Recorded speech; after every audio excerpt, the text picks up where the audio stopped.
किसी के दुख का कारण बनते हैं तो हम पापी हो जाते हैं, और जब किसी की खुशी का कारण बनते हैं तो हम पुण्यात्मा हो जाते हैं। इसीलिए हम ये विचार करते हैं कि हमसे कोई भी दुखी ना हो, कोई स्त्री ना दुखी हो, कोई पुरुष ना दुखी हो, कोई पशु ना दुखी हो, कोई पक्षी ना दुखी हो, पर्यावरण दुखी ना हो।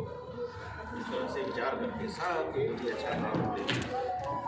अब क्या होता है कि कहीं न कहीं जाने से, कहीं अनजाने से, कभी किसी कारण से भावना आदि आ जाने से हमसे दोष प्राप्त हो जाता है, तो हमारे मन में उसकी ग्लानि होती है कि हम क्या करें, हम तो पापी हो गए, हम तो दोषी हो गए।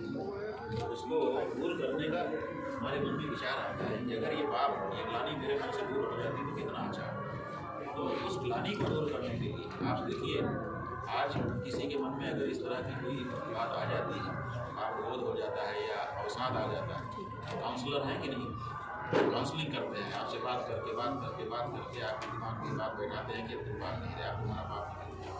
तो ये काउंसलिंग करना पड़ता है, तब जा करके किसी तरह से निकल पाता है। तो हमारे पूर्वजों ने पहले से ही ये एक व्यवस्था बना कि इन तरीकों का अपनाओगे तो तुम बात हो जाओगे। उसमें आदि पर्वों पर यहाँ आना, आकर के धारा में डुबकी लगाना, दान करना और सत्संग करना, ये नियम बना दिए।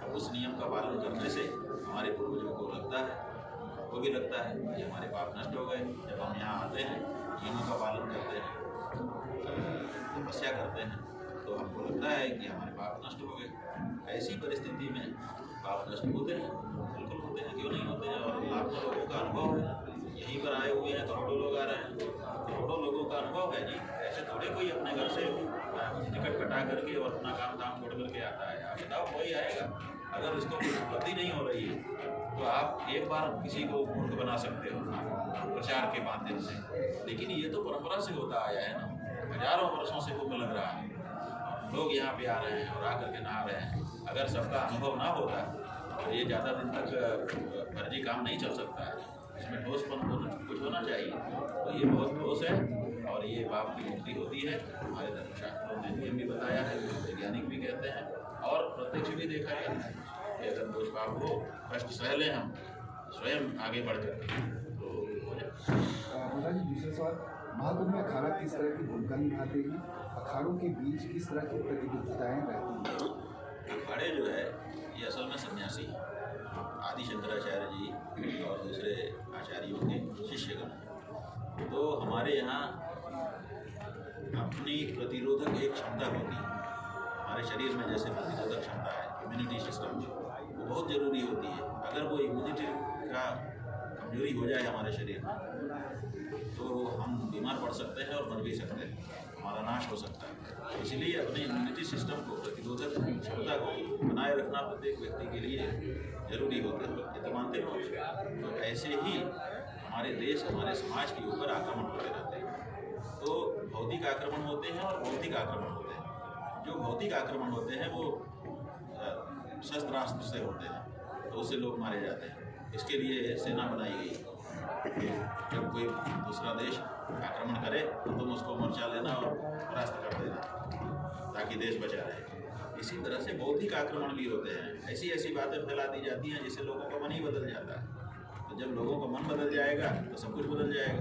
तो वो जब बौद्धिक आक्रमण कोई शत्रु पेश करेगा तब उसका बचाव करने के लिए आपके पास कहाँ सेना है? आज भी भारत के जो लोग हैं अभी भी बौद्धिक सेना हमने नहीं बनाई हुई। भौतिक सेना हमने बना दी, आर्म्स दे दिए उनको, लेकिन भौतिक आक्रमण जो होते हैं उनके समाधान के लिए, उनको परास्त करने के लिए हमारे पास हमारे पूर्वजों ने सोचा था। और इसीलिए हमारे यहाँ सन्यासी पढ़ाए लिखाए जाते हैं और समर्पित कर दिए जाते हैं। 24 घंटे ऑन ड्यूटी रहते हैं, हर समय ड्रेस पहने रहते हैं, या ऑन ड्यूटी है।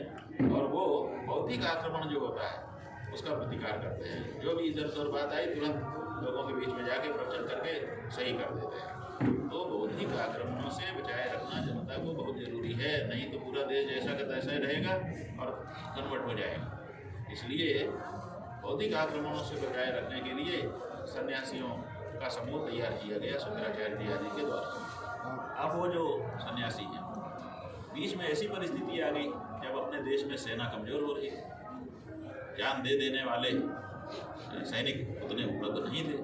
तब उस समय कहा गया कि भैया भौतिक आक्रमण से तो आप लोग बचाते हो, भौतिक आक्रमण से भी बचा दीजिए। तो शंकराचार्य जी के शिष्यों ने तय किया कि हम अखाड़ा बनाएंगे, उसमें शस्त्र अस्त्र की शिक्षा प्राप्त करेंगे, और अगर देश के ऊपर कोई आक्रमण हुआ तो हम अपना प्राण दे करके भी देश को बचाएंगे।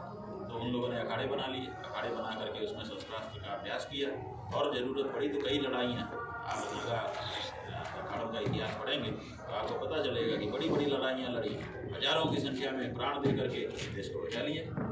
तो उस समय वो जरूरत थी। अब चूँकि हमारे देश में मिलिट्री फोर्स बन गई है, बहुत अच्छी बन गई है, इसलिए अब शस्त्रास्त्र की ज़रूरत नहीं है। इसलिए अब सन्यासी लोग जो हैं अखाड़ों में जो थे वो शस्त्रास्त्र का अभ्यास कम कर रहे हैं, फिर से शास्त्र की ओर चले गए कि फिर से हम शास्त्र का ज्ञान अर्जित करके जो बौद्धिक आक्रमण हो उनको निरस्त करेंगे। सर, भारत में महाकुंभ की शुरुआत किस सोच से हुई, इसका इतिहास कितना पुराना, महाकुंभ का समाज शास्त्र क्या? देखिए, महाकुंभ जो है ये एक हमारे ज्योतिष का योग, हमारे यहाँ माना जाता है कि जैसे पृथ्वी में कोई जगह विशेष ऊर्जा वाली होती है, कोई नहीं होती। कुछ खेत ऐसे हैं जैसे नदियों के किनारे के खेत, उनमें दाना डाल दो, कोई खाद डालने की ज़रूरत नहीं है, लहरा जाएगी फसल।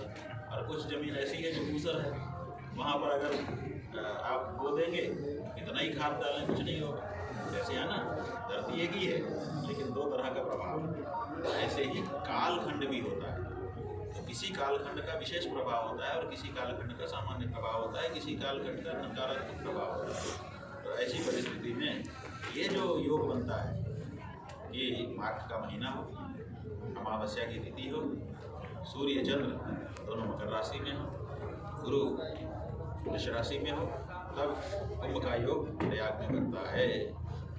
और ये जो योग है इसकी विशेषता ये है, इसमें थोड़ा भी करो तो बहुत हो जाता है, इतना बहुत कि गिर नहीं सकते। माने एक महीना यहाँ पर रह करके जो जब तप करेगा उसको ब्रह्मा जी के एक दिन माने एक कल्प तक जब तप करने का फल मिल जाएगा।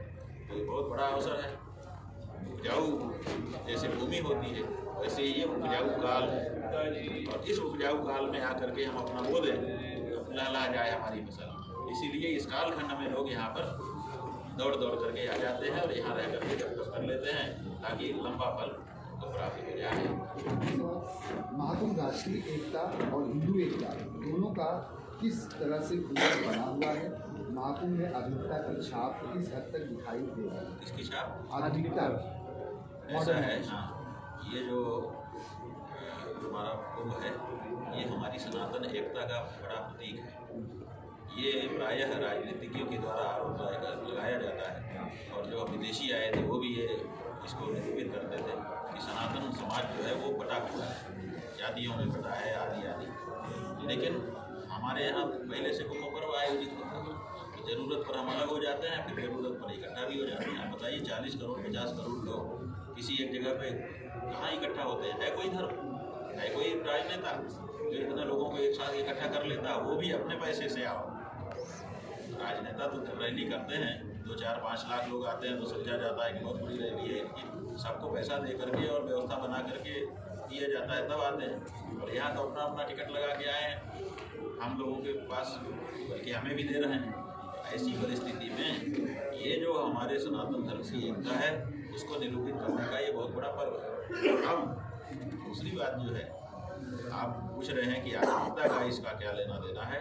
देखिए, आधुनिकता और परंपरा हम इन दोनों को मिला करके चलते हैं। ये गंगा हमको क्या दिखाती है, यमुना क्या दिखाती है? वेदों में गंगा यमुना का वर्णन कि एक सिंध धारा एक श्याम धारा दोनों आके प्रयाग में निकलती है।